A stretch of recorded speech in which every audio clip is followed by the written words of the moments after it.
Hey, who put vegetables in our dessert? Hang on for the loop. 4, 3, 2, 1. Liftoff. We have a liftoff. I'm Ricky. I'm Jayme. Okay, I want you to imagine the most generous person you know. Should I do this too? Oh, yeah, for sure. Okay. All right, we're all thinking, we're thinking. All right, you have someone in mind? I do. Okay, how do you know they're a generous person? Is it because they make a big show about it? I know generous people like that. Or is it someone who quietly helps others without needing any attention? I can think of generous people like that too. When it comes to generosity, sometimes you need to be a shining example, and other times you need to go undercover. So how do we know what kind of giver to be? Well, let's start with what Jesus told us.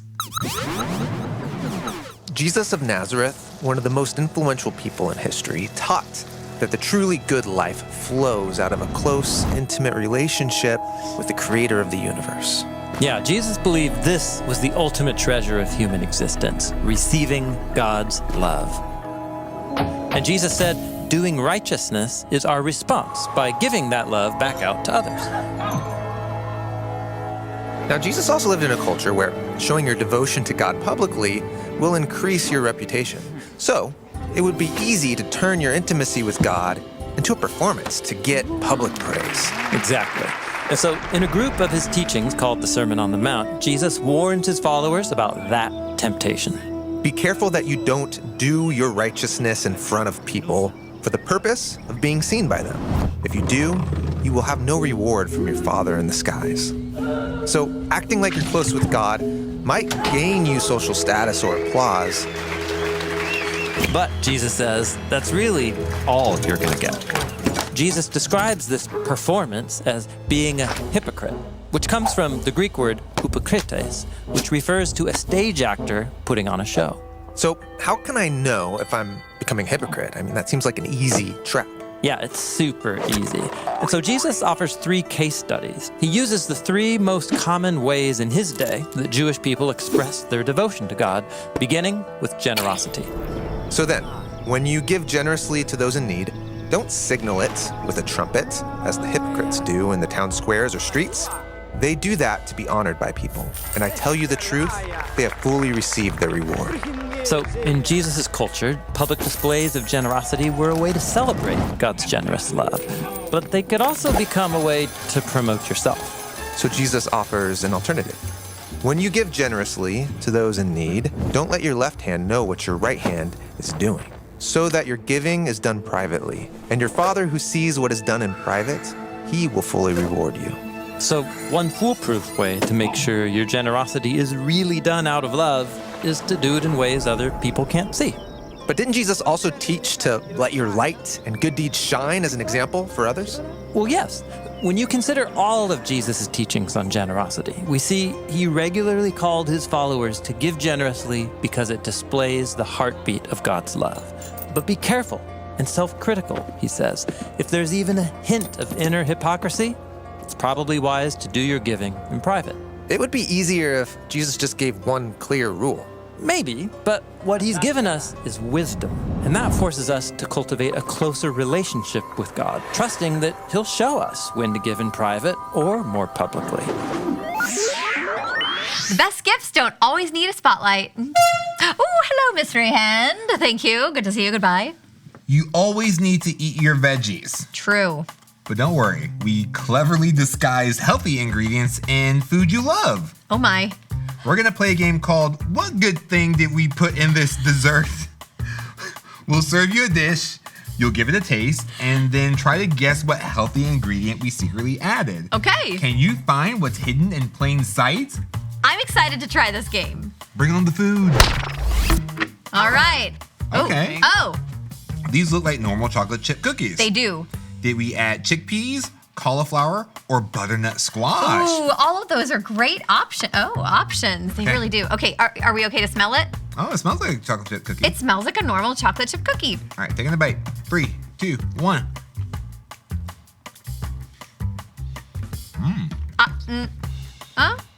Parsnip? I'm just kidding. I can't taste anything, so my guess is gonna be cauliflower. My guess will be chickpeas. I don't smell anything different about these cookies. I am incredibly impressed if any of these, and they are. Yeah. One of these is in here. I can't wait to find out which one. Now, what ingredient did they swap out? Do you think it's like chickpea flour or cauliflower flour? My guess was that it was just an added ingredient, not that they substituted it for anything. Chocolate chip cookies are not my go-to cookie, but knowing that there's vegetables in this, it makes it go up in my opinion. So it would have been like 7, but now it'll be like a 6. As far as cookies go, this is a solid cookie, so I'm gonna give it an 8. I'm gonna give it an 8. 6 and an 8. All right, so I guess that they added cauliflower because I can't taste anything, and cauliflower has 0 taste. I guessed chickpeas.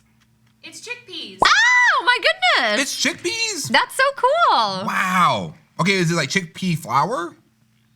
It's just chickpeas. Oh, That's just chickpeas. super interesting. Wow. You guys should go out and try this. It's a healthier chocolate chip cookie. Win-win. Are you gonna finish that? In video games, you spend a lot of time drawing attention to yourself. I mean, you gotta talk to that guy, and you gotta go buy that thing, and you gotta go climb that wall and defeat that bad guy. But in some video games, you have these things called stealth sections. And in a stealth section, drawing attention to yourself is the last thing you wanna do. I mean, you gotta sneak past the bad guys, and sometimes you have to get creative about the routes that you take, and sometimes you even have to cause a distraction so you can move forward. Because if you get caught, it is game over. You have to try the whole thing all over again. So, what does any of this have to do with living generously?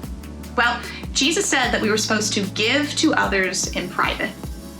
So does that mean that we're supposed to be stealthy givers? Does giving not count if someone else sees us being generous? Do we lose points if we're caught being kind? No. Don't worry. Jesus wasn't saying that we always have to sneak around in order to do good. Remember, he also said that we should let our good deeds shine out for the whole world to see. Instead, when Jesus encouraged his followers to give in secret, he was saying, check your heart. He knew that some of his followers liked to give not because they really cared about other people, but because they really liked the attention of other people. By giving in secret, they were able to resist the temptation to live for the attention of others and focus on putting the needs of others first. So ask yourself, why do you like to give? If you like to give because you like others' attention, try going undercover. Don't let other people know you're going to be generous. Just give and trust that God will work through your generosity. And if you're generous because God's given you so much and you can't wait to share it with others, give cheerfully. Don't worry about hiding your generosity from others. God knows your heart, and you can trust him to show you when you need to shine out and when you need to give privately.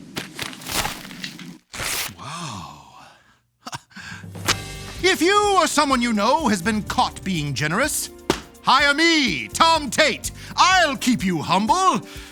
If you did something nice and heard an unwanted thank you, or you're so kind, or I couldn't have lifted those groceries without you, the law offices of Henderson and Tate can help. We'll get your good deeds off the public record. I shred the credit. I put a cease and desist on compliments. I will stand and object to standing ovations. You could be awarded damages if awards have damaged you. Our lips are sealed. Secretly buying someone's lunch, we'll conceal that you're the real deal and never squeal that you provided the meal. Quietly leaving a note to brighten someone's day. We'll disguise your tries so no prize can materialize or be televised. Privately putting a care package on someone's porch. I'm alarmingly good at disabling doorbell cameras. As a kid, I dreamed of a world where people could do nice things for each other without getting applause. Now, as a lawyer, I can use the legal system to get what I want. But don't thank me. That's like the whole point of this thing. I want to help, but I don't want recognition for that help. Right? I want to do the nice thing, but I don't want applause for it, and law and help and mommy. My head hurts. Escape the spotlight. Call the law offices of Henderson and Tate today. We'll fight for you to do what you do without the review. I gotta call that guy. Bring on the next dish. Oh, hello, Lyric. Thank you, milady. We put some extra love into these fudge brownies. Did we add beets, black beans, or eggplant? Okay, all things that have very strong taste. So I think we're gonna have a challenge with this one. Oh.